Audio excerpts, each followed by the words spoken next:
What's up guys, D2 from D2AOV.com here, bringing you a semi, kinda, sorta, maybe tier list. Now, the reason why I'm being non-committal is because I didn't really want to make a new tier list without getting all of the information, and by that I mean I wanted to watch a number of pro games before making my determinations. Now, I know that solo queue is different from pro games, and I base my tier list on solo queue, but there's a lot of information that can be gleaned from watching the best players in the world, and I really wanted that information. Unfortunately, none of the leagues, whether it be the RPL, the GCS, the Valor series, none of them have played on the new patch quite yet, and that means that we're gonna have to do a lot of guesswork. Now, I've talked to a lot of the community and some pro players and all that jazz, and I put together a very temporary new list, but I don't want to commit to writing one down and then having to change and scrap the entire thing a few weeks later after we see some major changes in professional play. So instead of writing the entire thing, I am just going to make this video because people have been clamoring for a new tier list, and so I'm going to give you guys my thoughts individually and tell you who I think is good, who I think is bad, who I think is moved, but be aware that these placements can definitely change. And not only that, but I would heavily encourage you to write in the comments and tell me why you think I'm wrong, because I can be easily swayed at this moment because I know that I don't have all the information out there to guide my opinion. I wrote in bold and red that I'm sorry guys, I can't really make a tier list, but I'm going to be making this particular video of a tier list just to just so you guys can, tide yourselves over until I actually come out with a written down, fully fleshed out tier list. So let's get onto it. This on top is the old tier list, the one that you just saw on the screen. If you had scrolled down, blah, blah, blah, blah, all the good stuff. And this is the new tier list that, don't do that. The new tier list that I have come up with. Basically, it's pretty self-explanatory, tier SS to tier 4. Green means they moved up a tier, or they've moved up significantly within the same tier. Remember, I do rank them in order. I know it can get me in trouble, but it does help a little bit just to see, because some people are the same tier-ish, they're relatively the same level, but they're a little bit worse or better than other heroes, based on my opinion. And then these numbers here are just for counting purposes. Like, you can easily see that there's 22 people in tier, what is that, 1. So yeah, let's get on to it. So starting, with tier, actually, give me 1 second.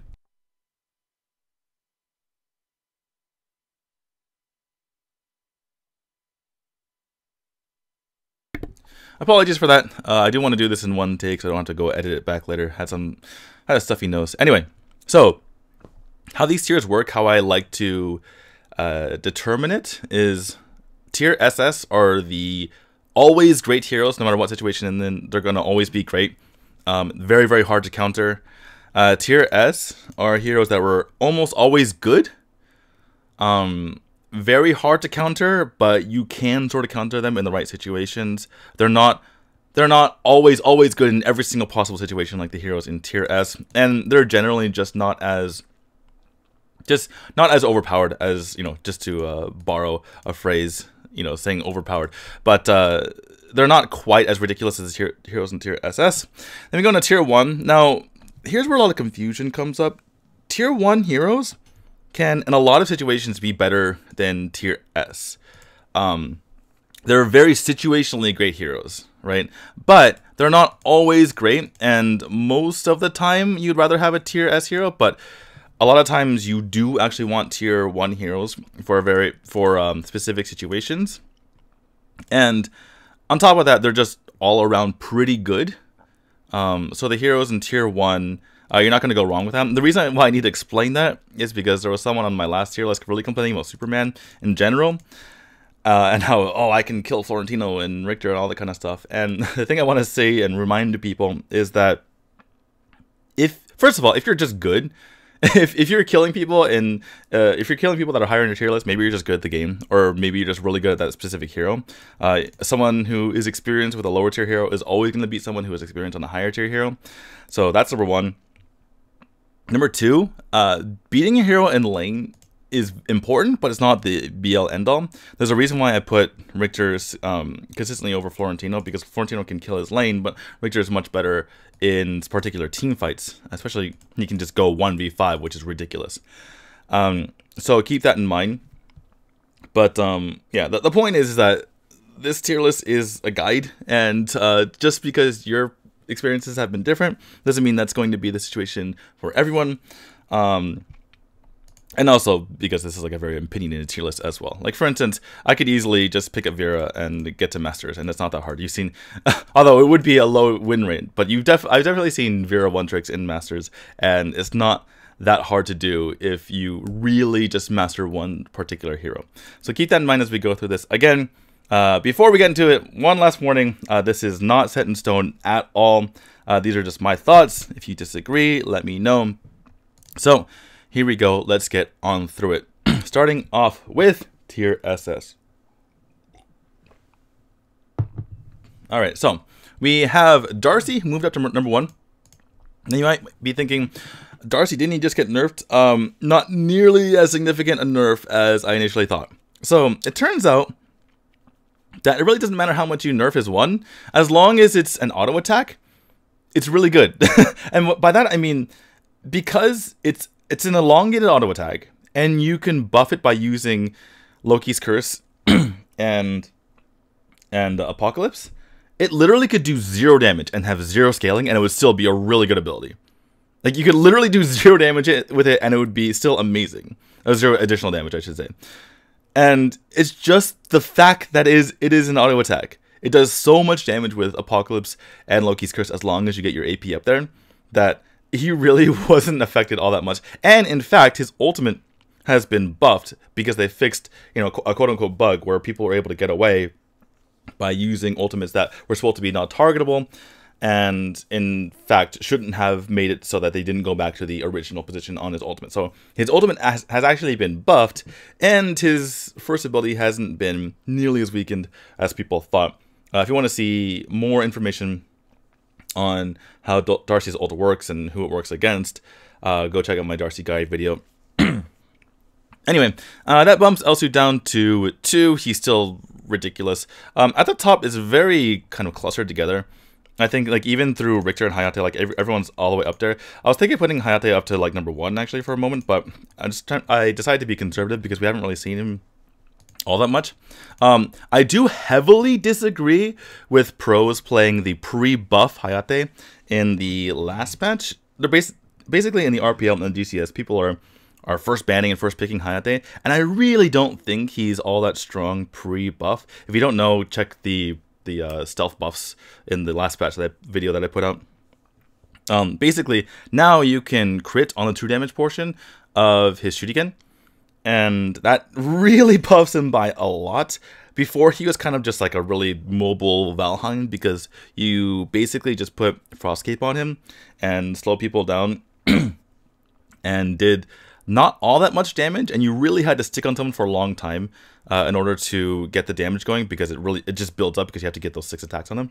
But now, first of all, he can just crit right from the beginning, and second of all, because you're more incentivized to build that crit build. But on top of that, once you start getting the crits, you delete them. So it's not like you're building up to a certain damage percentage or a certain damage portion, and then you start putting on decent damage. You build up to a certain portion now, and then you just delete them instantly. So Hayate is pretty ridiculous. I think as people get better and better with him, I initially thought that he's a pretty easy hero, right? You just attack and then you run away. But the fact that you have to be really good at hitting your shurikens means that he's a lot harder than I thought. And then, so I think that as people gain more experience with Hayate, he's going to get better and better and better.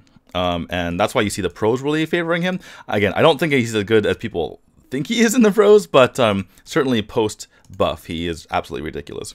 Florentino moves down, again, in the buffs that we did, or nerfs that we did not see, changes that we did not see in the last patch. I talked about Florentino, and he got nerfed way harder than I thought he did. One thing I actually didn't even notice in that video as well was that he got the slow removed from his first triple threat. So he got triple nerfed on the true damage portion of his triple threat, on the damage, he got nerfed a lot, and he got the slow removed. So he got really knocked down a peg, but he was so ridiculous before. In fact, I should have probably had him at 1 earlier, that he is still up there. The other thing that's keeping Florentino from being like #1, for instance, is that people have kind of learned how to play around him, which is to just not fight him, right? Unless you have a very advantageous situation, just do not fight him. Even though that's, that just goes to show how strong he is. There's like, he's not gonna be ridiculous in a team fight like Richter. Like, Richter can just jump in the back, literally go 1v5, kill 2 people, come out alive, and your team just steamrolls them. Whereas Florentino, he can't really do that. He can fight like 1v3 maybe if he's really farmed, but 1v5 he just gets completely like deleted, especially if he's stunned. So doesn't have quite the impact as Richter, but since he's so ridiculous in lane, we're still keeping him at 5. I need to stop talking about these heroes for so long because, again, these are very speculative. Let's just start racing through them. Sephra, still really good, still really hard to deal with. She's at the bottom of tier SS because she can be difficult to deal with. She's not quite as ridiculous as the other heroes there, but I don't want to bump her down to S because she is almost always good. However, I did bump down Quillen, not just because he was nerfed, but people know how to play around him these days. He's still at the top of S in solo queue. Obviously, this is solo queue. This is not competitive play. So in solo queue, there's still the situation where endgame Quillen can completely reverse the entire game. Like, you're winning the entire time, and all of a sudden Quillen is far up enough that he could just quintuple kill, which happens a lot, by the way. It really happens a lot. People are, they start getting cocky, they're ahead, they're up like several thousand gold, and all of a sudden Quillen just quintuple or pentakills because he finally got his build up there. But the fact that he takes a while to get going, the fact that people are used to playing around him now, he is still very good in solo queue, but I had to bump him down from tier SS. Next is Lindis. I bumped her down from tier SS as well. It's kind of the same thing. People know how to play around her. They've just seen her so much. She's still extremely good. I just don't think she's uncounterable. Like, these tier SS is mostly uncounterable, other than just like completely outplaying your opponent, right? Whereas Lindis, there's ways to deal with her, though she's extremely strong still. I think she's still underrated. And particularly in solo queue, people should probably use her more. Nekroth and Yoma. Nekroth, I finally relented. I kind of relented last tier list because I brought him up from like low tier 2 to like mid tier S. Now I put him even higher. Just being able to be so mobile is very good, and in particular, people are getting better and better at using him. He's so, like, they're using his like full damage build to its highest potential to get in there, get a kill, and run out, or get in there, chunk and run out, and also able to just consistently split push and be a nuisance. I think people are getting better at Nekroth. And the thing with Nekroth is, like, as a good Nekroth can't really be countered, right? Like, you can do things about Quillen. You can do things to deal with Quillen, deal with his shenanigans, like his stealth and stuff like that. But if you're a really good Nekroth player, it's like hard because he just gets in, gets out before you can really do anything about it. So I relented and stuck him up quite a bit. He was still an S, but I stuck him up a lot. Dioma, his damage is ridiculous, and people, again, it's one of those things where people have started using him again, started realizing the potential again, and realizing that he can absolutely delete people. He's also just multifaceted. He can play almost literally any position in the game, top, bottom, middle, jungle. And the fact that he has, he basically has it all other than just being a little bit squishy. He has stuns, he has range, he has, regen, he has ridiculous damage, so we're sticking him up there. Varus did drop down from SS. This is very speculative. Tell me if you guys have different experiences, but for Varus, what I've been hearing is that the early game nerf to her, remember her change was that she went from 12 to 120% lifesteal, depending on how low she is in health. That went from 8 to 80 early game, and then 15 to 150 late game. So she's better in the late game, but worse in the early game, but it's harder for her to really stack up. Especially like that early game duel in the DS lane is a really big deal. And, if sometimes she's played mid as well. So that can really be a big deal if she's not able to heal up properly. So yeah, people have been saying that it hurts. So tell me what you guys think about that. Right now I'm putting her here. It's a reasonable drop. I don't think I need to drop her any farther, but I think it seems like she deserved a drop from S. Teamy kind of moved up in a way. I know, like, technically he moved down from here to here. Actually, no, he moved up because this is 8, right? There's less heroes. Yeah, he actually did move up. He literally moved up, and he also moved up in relatively speaking as well, because if you, I've moved Necroth and Yoma up, and yet Teamy is still up here near the top at 12. So Teamy is just ridiculous because of the fact that you can be behind in kills and Abyssal Dragons, what have you, and you can still be even in gold, or you just run away with the gold. I think people are realizing now that even though Ring of the Fiend is such an amazing item, it's just better to go for Waterstone and just crush them in gold, right? All the, like, just that by itself, just having a ridiculous gold advantage, even though the Tag Color's Mark isn't all that good of an item, the other benefits aren't that great, just having that extra gold is so ridiculous, and you just completely overwhelm them with the amount of gold that you have. Next is Ballum. Ballum moved up a significant amount. I think I had it in tier 1 before. This is just people getting used to playing him, and in particular, like, his wild charge is just devastating. He's also very hard to kill, so he serves so many purposes. Like, he does a decent amount of damage from the support role. His wild charge is one of the best setups in the game. Once he sets you up, he can slow you down with Wild Stomp. And then in Wild Prison, it's like, it's not mandatory that you use it, but when you can use it in so many better situations as people have gotten used to playing him, that he is starting to really be up there among the top supports. So it's basically like Teamy and Ballum at the top supports now. Tel'Annas, she continues to rise a little. She rose a little bit in this list. It's just really hard to deal with her because she has such ridiculous range, and there's a lot of assassins in the game to kind of cut her down, but it's just so easy to play around it because what you do is you immediately go Bowl of Slaughter, not immediately, but you go War Boots, Clav of Sanctity, Bowl of Slaughter, and then Desticle.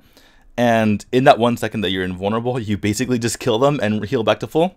So it's much harder to deal with her than you might think. And she also just dominates almost all portions of the game. Like early game, her range just can deal with any matchup in the early game. And then late game, you just completely delete someone. She just looks at you and you're dead. So Tel'Annas, despite being despite seeming to be vulnerable because she's very immobile, it's just so, in reality it's so hard to deal with her. Anyway, we gotta hurry, or else it's gonna take 2 hours to get through. Liliana, Tulin, Raz, I dropped them down because they're not quite as good, and you don't really pick them all the time. It's kind of like the rise of the rise of the situational heroes. So, like, if you're not going Sephra, then you really want to be picking among the plethora of situational heroes, whether it's the Flash, whether it's Kali, whether it's Jinnar, sometimes even Ignis, sometimes, like, Lumion and Alistair as well.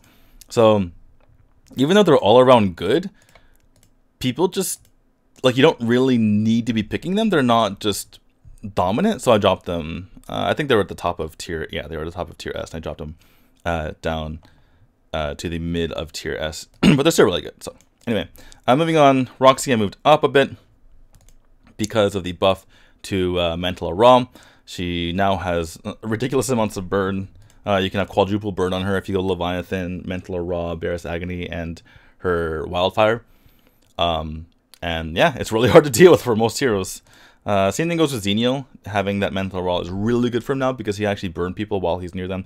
And it was after the Leviathan change, the jungle item change, it was hard because he can't really steal jungle camps as easily as Roxy can. So he kind of had to just give up Leviathan, and now he gets that burn back in Mental Aura, so that's really nice. Omen remains one of the best sideliners in the game. He's one of the few that can mess with Xenial. If he tries to rotate the team, he can either stun him or just let him go and continue to take down towers. He just remains like one of the best, and he's also one of the few people that can kind of deal with the top sideliners. There's like an argument to be made to put Omen like in SS, for instance, to be able to, because he can kind of deal with like Richter and Florentino in a way. But I think in solo queue, people just aren't as good as people, the pros, at dealing with them, and the drafting isn't at the same level as well. So he stays here. Zephys, I dropped a little bit. He's still really good. There's nothing really to say about Zeph. It's just kind of like how he feels, how you feel about him in the current meta. I'm just slightly more down on him, but he's still amazing. People have been building him very damagey as of late, which I would say I agree with, because you kind of need to have that damage in your assassin to be able to delete someone, especially because if you don't kill someone quick enough, then Tel'Annas is just going to quick kill you in return. So They're building him more correct these days. Him dropping is less Zephys being bad than I wanted to raise these particular heroes a little higher. That means that Murad also kind of drops / stays in the same place / he's just kind of there.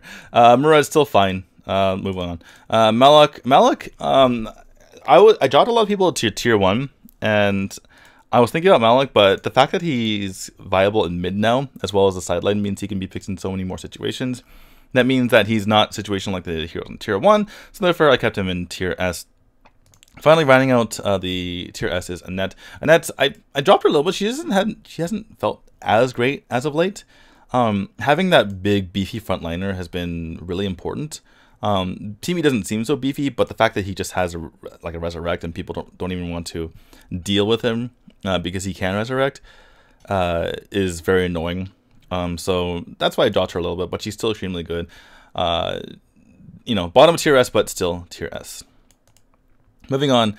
Now this is where people, again, this is very interesting because I know people love a lot of these heroes, but the point is that they're very good in very I was gonna say specific situations, but like not quite specific situations. They're good in like 60% situations, and like 80% of those 60% of situations are better than the heroes in tier S, but that's still only 48%. You know what I'm saying? Like in some situations they're better than tier S.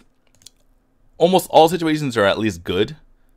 Right? But if you're saying like, oh, this hero is better than this hero, then just keep in mind that yes, they probably are in many situations. Just calm down. Anyway, Cricknack, nothing really to say about Cricknack. He's just still fine. I trust him less in solo queue than I do in pros, where they can really work together to make sure that he's getting on the target and the team's working around the fact he's getting to the back.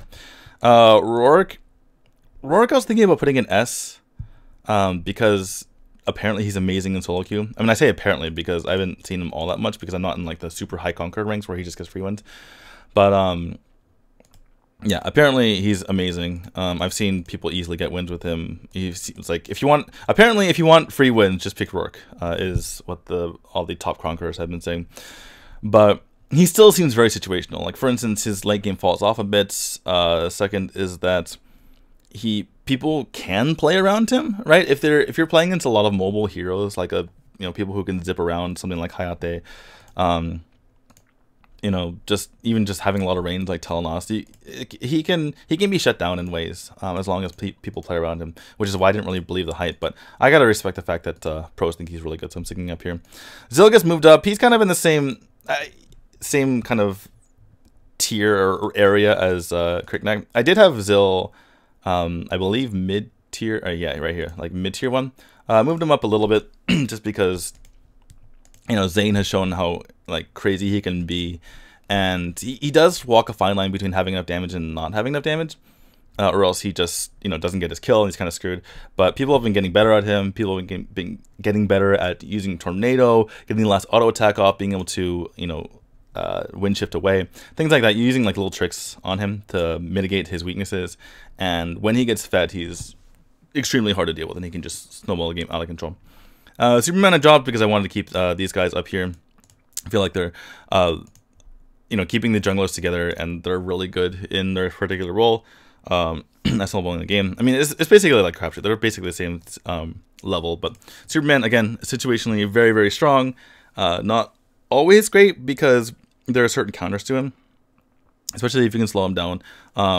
Things like Tar, for instance, like she got a buff that can slow him. Like her first ability is always 60%, which means you slow him down to walking mode like every single time, starting from level 1.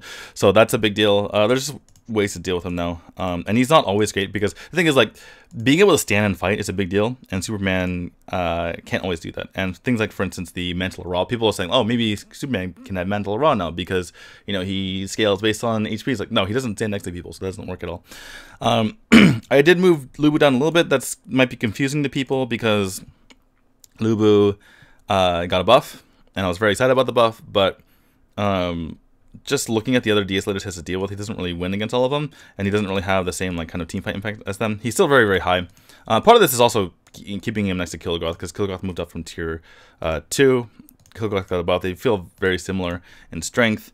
You might say like, oh, I mean, they can kind of duel Omen pretty well. Why are they down here? And Omen deals with other heroes better than Lubu and Kilgoth can. So he's a better dueler against other heroes in the game. So that's the reason why. Tara, Tara moved from tier 4 all the way to tier 1. Now, part of that is because I had already thought of moving Tara up before she got her buff, like to tier 3, or at the very best maybe tier 2. And that was because I was seeing like how her potential could have been unlocked by playing her the way that Nick played her. If you don't know, Nick wrote a guide on d2aov.com, showed how to play Tara with, basically you just stay really low and you can just burst people down and they don't suspect it at all. But then she got a major buff to 2 different aspects. The more significant being that she heals from 9% of her lost HP now.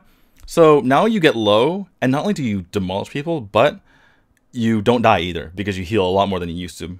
And also it means that her threshold for not losing health is like 50% rather than 40%. She's extremely strong now.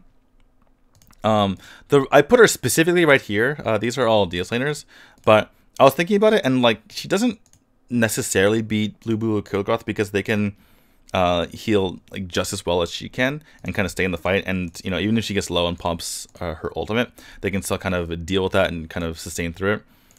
But this was definitely the cutoff, because I was thinking about the Tara versus Marja matchup, and Tara absolutely shits all over Marja. Excuse my French, but she completely dominates that matchup. The problem is they both heal more when they're low, but Tara does more damage when she's low, first of all, and Marja doesn't. And also, Tara does not care. Tara does not care about Ghost Walk at all. Most heroes, they get completely messed up by Ghost Walk. Like for instance, auto attackers, they'll be attacking her and they rely on the auto attacks to get their health back up. And Marja says, no, I'm just going to Ghost Walk, and then not only do you not get your healing, but I get healing and I damage you. And Tara just stands there and she's like, okay, great. If she's super low, she just pops her ult. If not, then she just stands there and sustains through it, and then she just kills Marja afterward and doesn't care. So Tara completely dominates Marja. If you look at all the other matchups, I was thinking about it. Tara beats Irie, she beats Wonder Woman. I was just looking at all these different matchups that she plays, that she could possibly play against. Like all the other heroes that go on the side lane, she craps on Zuka, Scud, and she beats Emily. Emily is kind of weird, but anyway, she beats most of these people is the point. Just from personal experience. So it's it's so crazy how high Tara has gone, but I would say this is the right spot, just below these two and above Marja. Now it's funny to have Marja here because I just said that Tara craps on her, but why are they only one spot different? It's because Marja has some really good matchups too, and can hold her own against the top heroes over here, just because she has that Ghost Walk to get away from sticky situations like against a Richter or Florentino. Moving on, dropped Violet and Kresh as well. Kresh, he's amazing with his ult, but some of the other supports can do stuff without their ult. Like Baldom, just wild charge is ridiculous at setting up a fight, whereas Kresh needs to have his ult to set that up. He's a good babysitter, but other than that, he doesn't have a lot to his name when he doesn't have ult. So people are playing around his ult a lot better now, right? They're trying to force it out, attack only him, make sure he gets it out before a major team fight happens. They play around it. They don't all stand in a line. And there's ways to deal with Kresh, and people are getting smarter about it. Violet, again, this is the first time, by the way, I've dropped Violet from tier S since we had tier S back in Samurai Gamers days. So the problem with Violet is that people can deal with people in the back lane a lot better these days, and her being able to just sit back and tactical fire isn't nearly as amazing as it was before. Also, even though she can completely chunk someone with one tactical fire, she doesn't kill them, which is a big deal. Like you can just kill someone with Tel'Annas or even like a Wisp. And Violet, even though she chunks them, they can go back and heal, and it's significant, but it's not as ridiculous as some other heroes in the game. So it dropped her down a bit, and also it takes her a while to farm up as well, which makes her not. And she needs to basically play in the side lane nowadays, because the marksmen in the jungle aren't nearly as good these days. So that's another reason why she dropped. Max, this is kind of like a personal bias. I moved Max up from, I think it was like low tier 2 or something like that, or maybe low tier 1. But I moved Max up here because he has been a lot better. He's been played a lot in professional matches. In particular, Sun played him a lot when TDC won the RPL. He's able to play mid, which is a new thing these days. And just the fact, the reason why, other than him being just better in like pro tournaments, and I know this is on the last patch, but the same concept still apply. The biggest reason for Max is because he has lots of targets. If Sephiroth's not in the game, he has plenty of targets, because usually there is a squishy mage, a squishy marksman, and a squishy assassin. And the assassin might be the biggest deal, actually, because assassins love to get in there, get their kill, get out with not that much health, and Max just completely punishes that, and you cannot just run away. So he is so good at being able to punish people who get out on a razor's edge and make sure that they go down because of it. So I moved him up quite a bit. Very situational, but very, very good in those situations. Yevoneth should be red.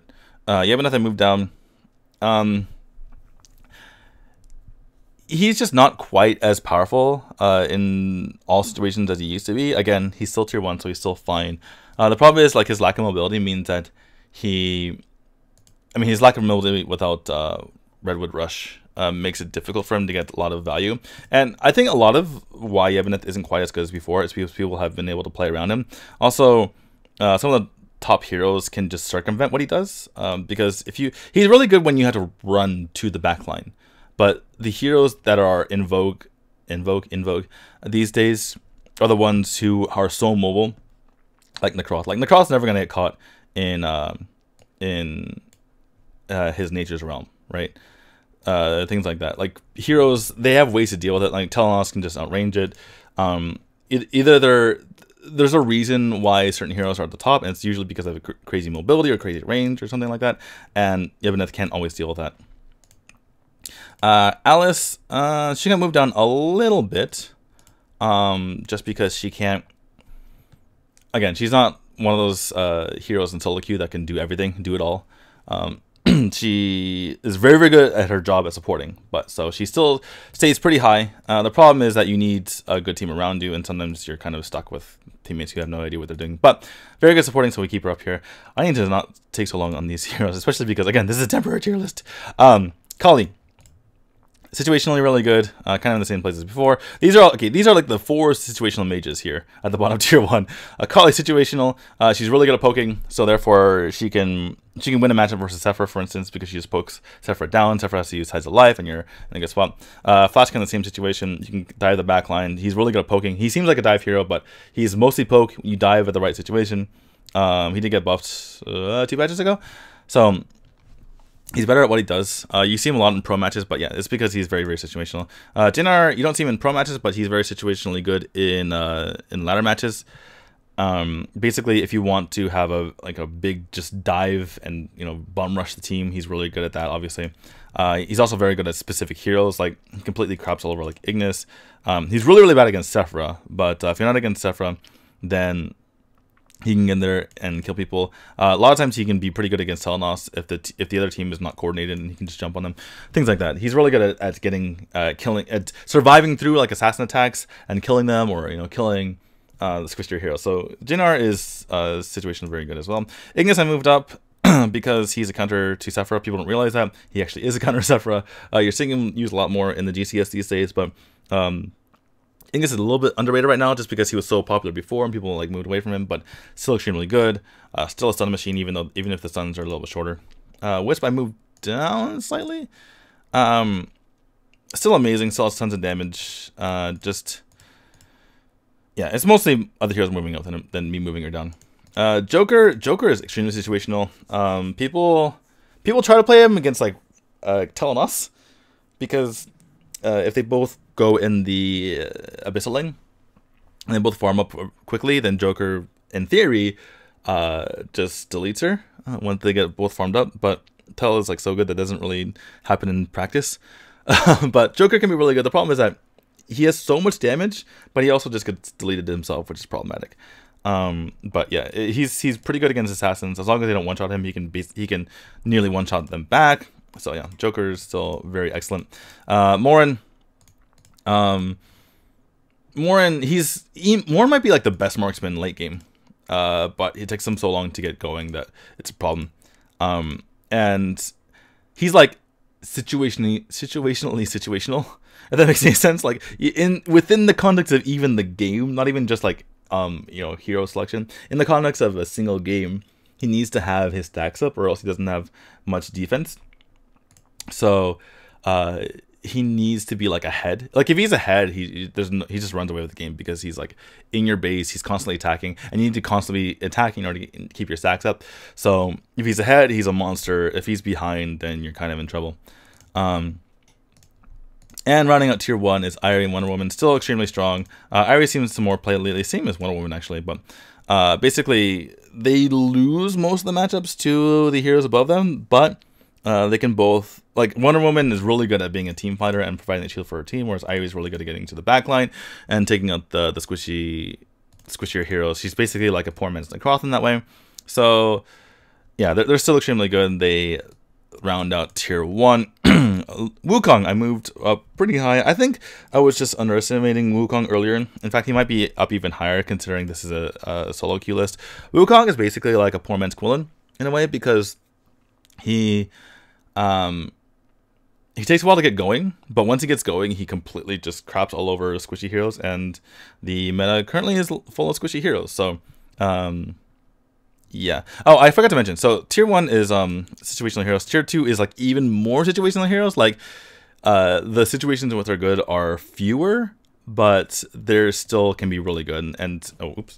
And they can still occasionally be stronger than tier S heroes in the very right situation.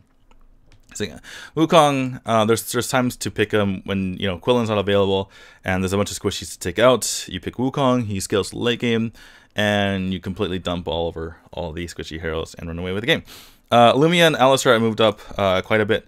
Lumia has been seeing a lot of play in pro matches, but having played her myself, she's actually pretty good in solo queue as well.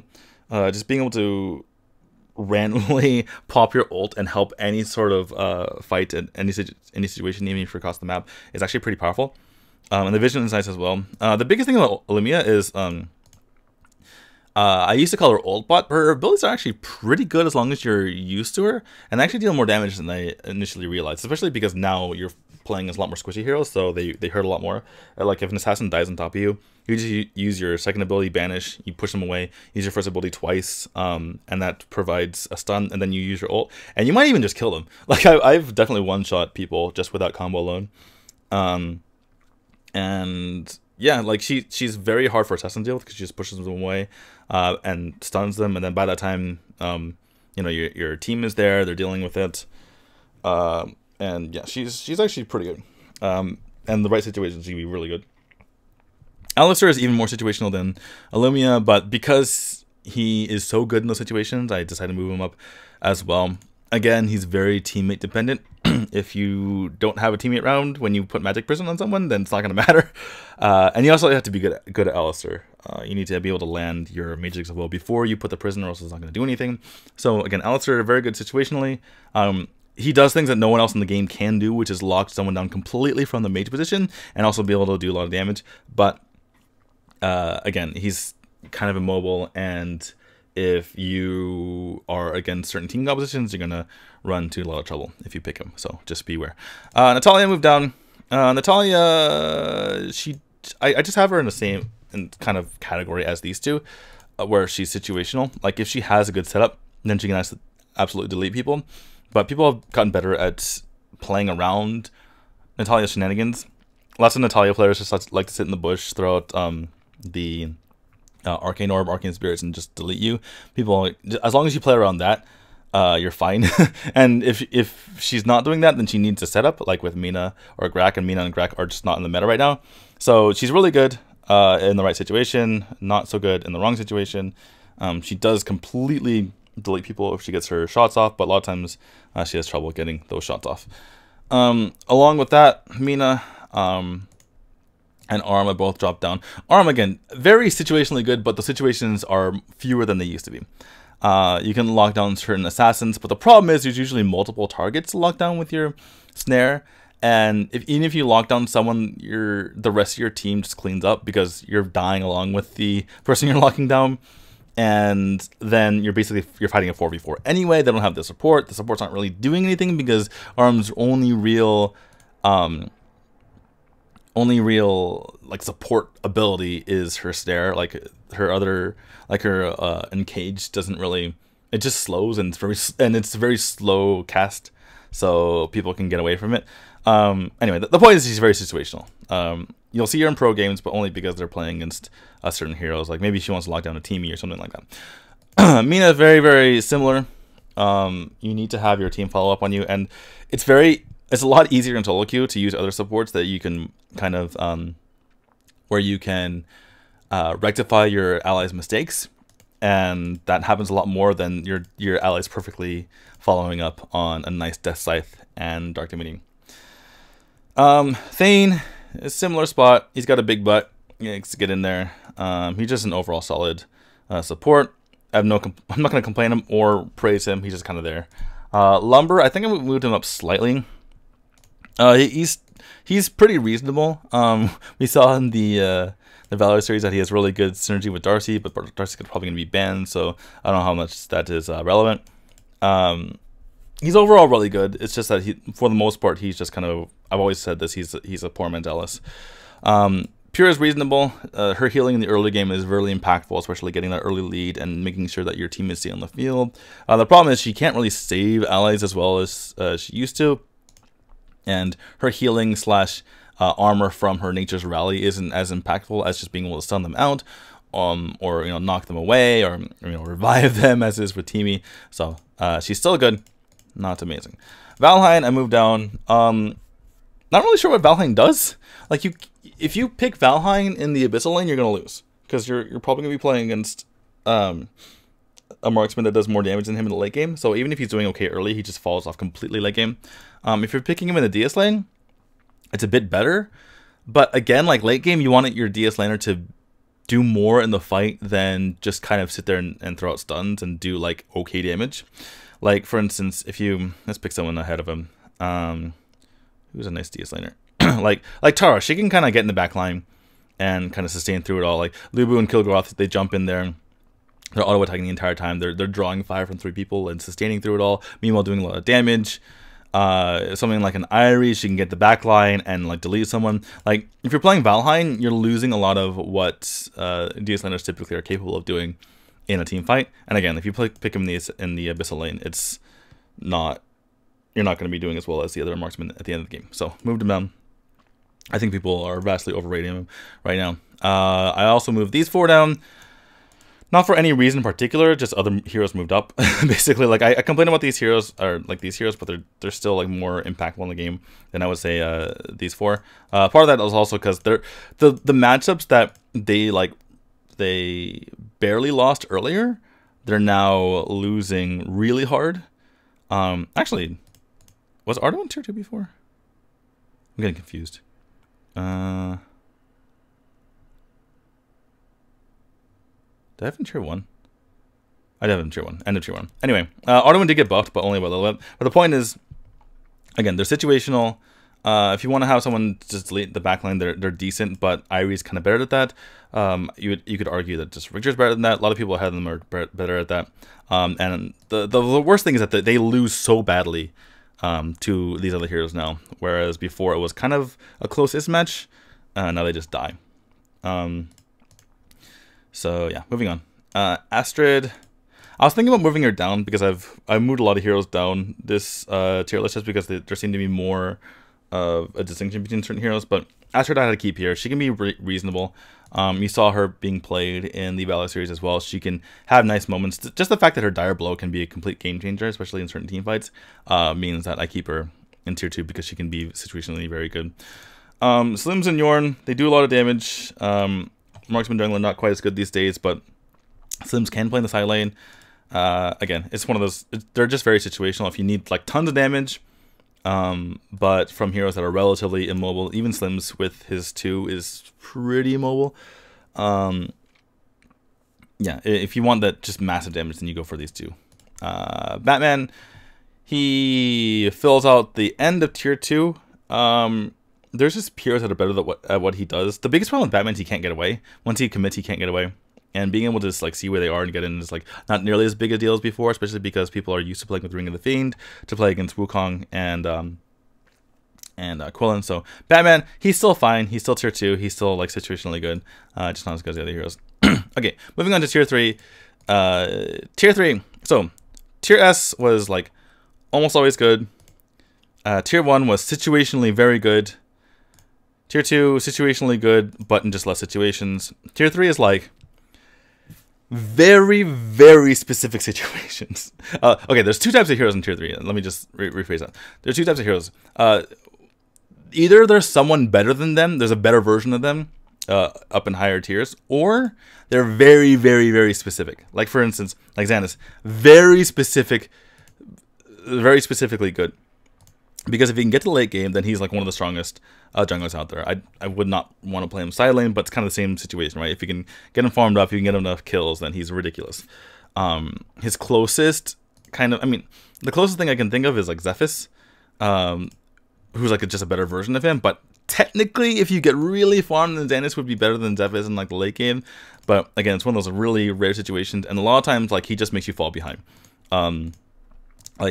Another aspect of tier 3 heroes is that they have a major weakness. Even if like there's certain situations that they're good, they all have some sort of major weakness. And Xannis' major weakness is he takes a long time to get going, and you basically lose the game before anything happens. And particularly in solo queue, where people don't know that they don't know the relative pace of heroes and how they farm up, so they just play the game the same way, and you have the same engagements in the early game, and then Xannis just doesn't have the power of some of the other junglers, and then you just lose the early game fights, and then they're yelling at you saying Xannis, report Xannis, and it's a bad time. So if he can get going, then he's really good, but his major weakness is he takes so long to get going that you just fall too far behind. I dropped Butterfly from tier 2 to tier 3. Her main weakness is very little mobility. She has her 1 to use that, but she doesn't have like a, I guess her major weakness is she doesn't have a strength, is what I'm saying. Like her big strength is being able to have resets, but that's Quillen's as well. She doesn't have ridiculous damage. She doesn't have great durability either. She doesn't have much mobility. Her only strength is if she gets like certain kills, she can finish people. She can string together a ton of them, but that doesn't always happen these days, especially because people are smarter about it. If they see a teammate low, they're like, okay, you're dead. I'm not gonna deal with Butterfly. So it's just a combination of things where Butterfly is just suffering right now. Gilder, Gilder. Again, he's one of those guys who like is situational. And the fact that you play him, please don't play him in support. It's not a good idea. If you play him in the DS lane, and he can kind of deal with people like Richter and Florentino who like to get up close and personal, and he just says, no, I'm going to stay away. I'm going to throw exuberance at you. The problem is he takes so long to get farmed. Yes, if you can just build him full damage and he's still tanky because of the shields he gets, but it takes him so long to do anything. Like you see all the time in these games, like, oh my god, Gilder just halved that marksman, but by the time he does that, your team is already super far behind, and you haven't done anything up until that point. So it just takes him so long to do that. And if you're looking for someone to get farmed faster, or if you're looking for someone to scale the late game, there's so many more heroes that aren't terrible in the early game and actually scale very, very good in the late game. Okay, I need a drink of water. 1 second.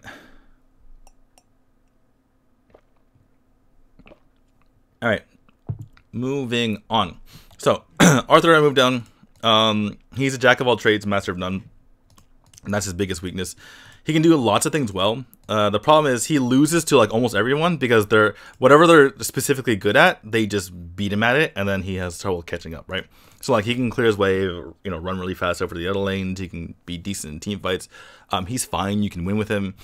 He's just like your counterpart is always going to be better at something than you, and that's usually problematic. All right. Next we have three situational mages. Crixie's just kind of like a worse version than most people ahead of her, but she's still decent. I actually put her ahead of L'Oreal, and we'll talk about L'Oreal in a second. But she has, in very specific situations, she has her knock-up, she has her damage. It takes her a little while to get going. Obviously, there was the buff, like, was it like 6 patches ago? They made her really strong, but then they nerfed her again. And it still takes her quite a while to get going, whereas other mages kind of going right from the get-go, or they're just ridiculous once they do get going, whereas Crixie's just kind of good when she gets going. L'Oreal, the thing is, I kind of just held on to L'Oreal being good because she was tier SS, just like a year ago, and now she's just really suffering. And the reason why is because being able to delete people is really in vogue. There's not the super long team fights that L'Oreal used to excel in. And unfortunately, not only does she not have the time, I mean, she basically is deleted before she can do anything. That's what I'm trying to say. And there's not going to be these long drawn out team fights anymore. And if she goes like all defense, she's still susceptible to getting killed, because the whole point of everyone's build these days is to cut through even the most tanky of builds. So she's really suffering now, and I even put Crixie ahead of her because she just can't really do a whole lot in the current meta. Maganga I was thinking about putting to tier 4 along with these 4, but one thing keeps Maganga here is the fact that people just don't know how to play against him. Like, do not fight Maganga tier 1. Just do not do it. He beats everyone he beats everyone in the early game. Like, no one can deal with him in a duel. You can outplay him, just get damage, like hit and run, hit and run, hit and run. If you stand there and fight Maganga, he will kill you. So that's the thing. There's just too many players in gold and platinum and what have you that don't know how Maganga works, and they just stand there and fight him, and then he just literally wins the game by himself. So that's the only reason why he's in tier 3. He should be in tier 4, but people don't know how to play around him. And there is value in having a very, very strong early game. Speaking of strong early games, Fennec, he doesn't kill towers like he used to. That was a change from like 2 patches ago, which makes a huge deal. He is very bad at killing people because he needs to stand there and fight, and if he's standing there and fighting, he's going to die. Because he needs to get Thief's Mark and then attack someone 4 times. So like technically he can kill people, but they need to let him do so. The reason why he's not in tier 4 is basically the same reason as Maganga, in that he gets through his jungle so fast, and then he can just rotate over, kill the Abyssal Dragon before anyone notices, that especially in lower level games, he can run away with the game. It's basically take every single objective, and he's basically ahead in level, and people fight him, even though he's going to kill them because he's higher level and higher gold. So he has such a ridiculous early game that that can carry you in games. But if you're in any sort of mid to high level game, and by mid I mean like, what I would say, like, I know among the population of people, this is not mid tier, but I would say like mid diamond is like mid. If you talk about like I don't know, like the median, like the average amount of like skill in a person, I would say like there's a big hodgepodge of people from like bronze to like platinum who, even though you might not think so, are probably around the same level, because they kind of just don't even try to learn. They just continuously play the same game over and over again, like the 4,000 game platinum player who only is in platinum because he just played a lot. You know the people I'm talking about. Anyway, the point is, from mid tier up on, which I would consider like mid diamond, Fennec is not going to do anything. Grak and Ormar moved down a lot. The biggest problem with Grak now is he can't save anyone, right? He looks for picks, but as long as he dodges hook, and I know that's been the the thing about Grak like his entire existence, right? If he dodges hook, he's bad. If he lands his hook, he's good. But the biggest thing right now is that it's first of all, it's way harder to hit his hook because people are way the heroes that are in play now are either very fast, or they're very mobile, they have lots of dashes, or they're specifically positioning themselves to not get hooked by Grak, because they know, because they're very wary of like assassins in general. But the biggest thing is that like Grak cannot save someone if they get dole on. He just cannot do anything. He can try to like smash the ground. He can try to hook them, but they're already gone by the time. He can try to ult, but his ult has a very long cast time, and that's really problematic. He just cannot save the people he's trying to save when they get dove upon. Ormor's kind of the same way. He has very long cast animations. If he uses one, he needs to dash first and then use one. His second ability has a long cast time. So he's kind of in the same situation as Grak. He can kind of save a little bit better than Grak, but Grak is higher than Ormor just because he's beefier and he can set up picks at least, whereas Ormor needs to like get in there, and I don't know. It's just he's just not as good in that situation. Chognar, as you guys know, I'm the biggest Chognar hater in the world. He does have value now that he's one of the only people who can save you from Darcy's ult, but like needing to save Darcy's or Chognar's ult for Darcy's ult is just a really weird thing, because first of all, you're not gonna always be there in time to save. You're not gonna always have these 5v5 team fights where you're saving your allies. Darcy could just rotate to where you're not and then kill someone. It's just very hard to make it work. And then in the meantime, you're not actually doing anything proactive, right? You're just kind of sitting there throwing out your energy surges and doing like negligible damage. There is an argument to be made to put him a little bit higher just because he might have value in a non-support role. But in the support role, I think he's really, really bad, and you're only really saving people from Darcy. Because everything else, like you'd rather be proactive. Like you can save your allies by stunning people rather than having to purify them. And also there's purifying bracers if you really, really need to be able to purify your team. Wero, I honestly don't have a good grasp on Wero. He just doesn't seem as good. He just kind of seems like a worse thing. But if you guys have strong opinions on Wero, let me know. It just seems like a reasonable place to put him towards the bottom because he doesn't really do a whole lot. But yeah, let me know what your thoughts on Wero are. Toro moved down. The thing is, okay, I talked about tier 3. Let's talk about tier 4. Tier 4 Tier 3, they have like one major weakness. Tier 4, they have like 1.5 to like 2 major weaknesses. And that's why they're here. Now, let me say something really quick. There's probably people who like love these heroes in tier 4 and they're like, I can't believe you put them in tier 4. Someone has to be tier 4, okay? And I've been crapping on all these tier 3 heroes, but the reason why I'm crapping on them is because I'm comparing them to the rest of the tier list. All these heroes are still fine. They can still win you games.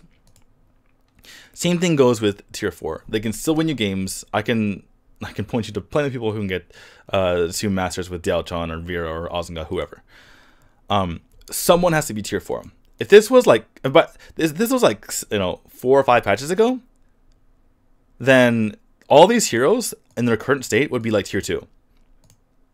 The between balance changes and the fact that all the heroes have kind of just bunched up in general, like. This is basically like tier. If I had to like actually say what these tiers are, like this is like tier SS. This is like tier S, tier SA, or like sorry. By SA I mean like tier 1A. You know what I'm saying? 1A, 1B, 1C. So tier SA, tier SB, tier SC, and this would be like tier 1 and then tier 2. Like they're really, really bunched up. And basically I'm saying that like all these heroes are not only viable in your solo queue games, but I bet you that pro teams could pick these heroes and make them work. They would be at a reasonable disadvantage, but it wouldn't be like ridiculous, right? I wouldn't completely lose in the game automatically. So these are still okay. They just have 1.5 to 2 major weaknesses that hold them back. But that said, they are their own heroes. For tier 3, I was like, there's sometimes heroes on like above them that can just do their job better, but at least these heroes are their own heroes, right? Their own independent heroes. Toro, again, the problem with him is he's just way too clunky with his animations and his abilities. All of his abilities just take so long to get off. The reason why he's in the top of tier 4 though is because he's still extremely tanky, and if you're going it's a full poke composition, they have to poke you because there's no way to kind of get around the fact that you're trying to stay as far back as possible, and he's the only thing that you can shoot at. So he can be strong. Again, the reason why I dropped him is because he just has more weaknesses than the heroes above him, and it was more that these heroes kind of moved past him, then he actually moved down. Because these heroes have some redeeming qualities, like Chognar. I wanted to move Chognar down to tier 4, but he technically can deal with Darcy stuff. So basically, heroes move past Toro. Dialton, Vera, Preda, and Ozenka, their biggest weakness. So their two weaknesses are, one, they're immobile, and I know Preda has 400 movement speed, but he doesn't have like a movement ability. And they have hard to land abilities. So Diao-chan, her freeze is extremely long. Yes, if she lands it, they're dead. Okay, I guess Vera doesn't have hard to land abilities, but Vera's problem is different. We'll talk about Vera in a second. These three have hard to land abilities and they're immobile, and that makes them so that they can't always be successful. And it's even harder when they're getting dove upon.